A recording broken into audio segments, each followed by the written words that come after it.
नमस्कार दगड़ियों। स्वागत है आप सभी का मेरे YouTube चैनल द कमोनी बैंकर में। तो आज हम बात करने वाले हैं कि आरआरबी पीओ प्री की कैसे प्रैक्टिस करें कि हम लोग क्वालिफाई कर पाएँ उसको और फिर मेंस के एग्ज़ाम में अपेयर हो पाएँ।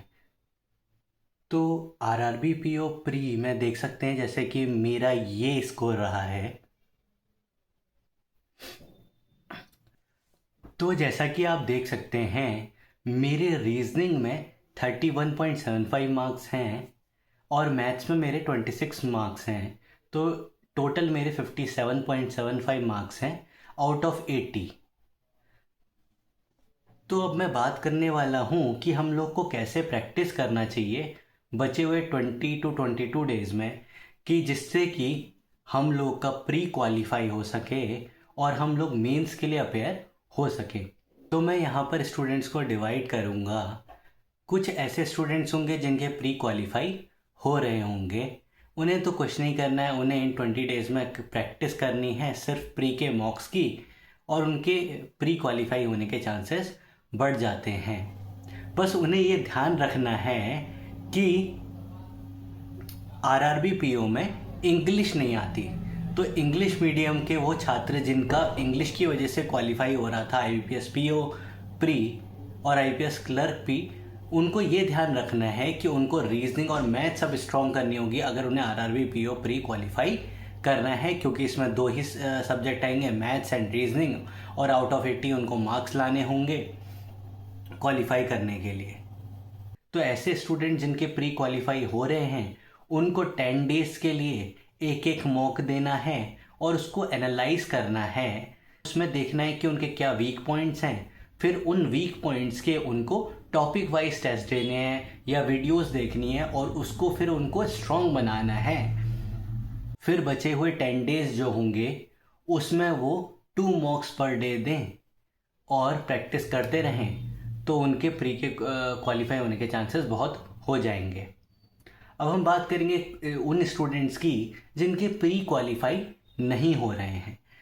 तो उनको ये देखना है कि उनके प्री क्वालिफाई क्यों नहीं हो रहे हैं। उनको अपने आप को एग्जामिन करना है, अपने आप को इन्विजिलेट करना है कि उनके प्री क्वालिफाई क्यों नहीं हो रहे हैं। इसमें कुछ ऐसे स्टूडेंट्स भी होंगे जो कि इंग्लिश की वजह से उनके प्री क्वालिफाई नहीं हो रहे होंगे, उनका इंग्लिश की सेक्शनल कट ऑफ नहीं निकल रही होगी आईपीएस पीओ या आईबीपीएस क्लर्क में।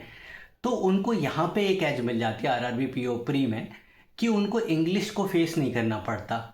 अब उनके पास ज़्यादा चांसेस हैं इसके प्री क्वालिफाई करने के, क्योंकि उनको सिर्फ मैथ्स और रीजनिंग में मार्क्स लाने आउट ऑफ 80 और वो सिलेक्ट हो सकते हैं प्री में आसानी से। तो ऐसे स्टूडेंट्स को तो वही करना है, 10 डेज प्री के मॉक एक एक मॉक दीजिए और फिर बाकी बचे हुए 10 डेज आप प्री के 2 मॉक दीजिए, आपका प्री क्वालिफाई होने के बहुत चांसेस हैं। कुछ ऐसे स्टूडेंट्स भी होंगे जिनकी मैथ्स और रीजनिंग में भी उतनी कमांड अभी नहीं है, तो उनको मैं यही कहना चाहूँगा कि आप पहले 7 डेज अपना टॉपिक वाइज प्रैक्टिस करिए।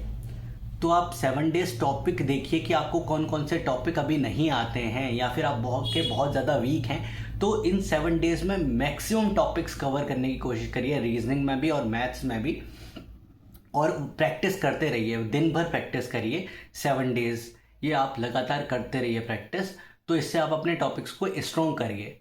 फिर बाकी बचे हुए जो 7 डेज होंगे उसमें आप क्या करिएगा कि 1 मॉक पर डे दीजिएगा, उसको फिर एनालाइज करिएगा, और उसके बाद जो फिर तब भी टॉपिक्स वीक रह जाते हैं फिर से उनके टॉपिक वाइज टेस्ट दीजिए, उनकी वीडियोस देखिए टॉपिक वाइज और उनको प्रैक्टिस करिए और उनको स्ट्रॉन्ग बनाइए।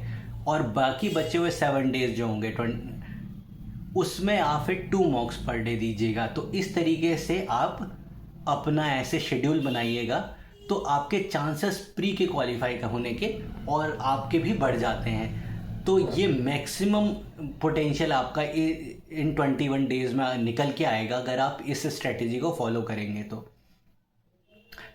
तो मैंने आपको बताया कि कैसे आप प्री क्वालिफाई कर सकते हैं आरआरबी पीओ का।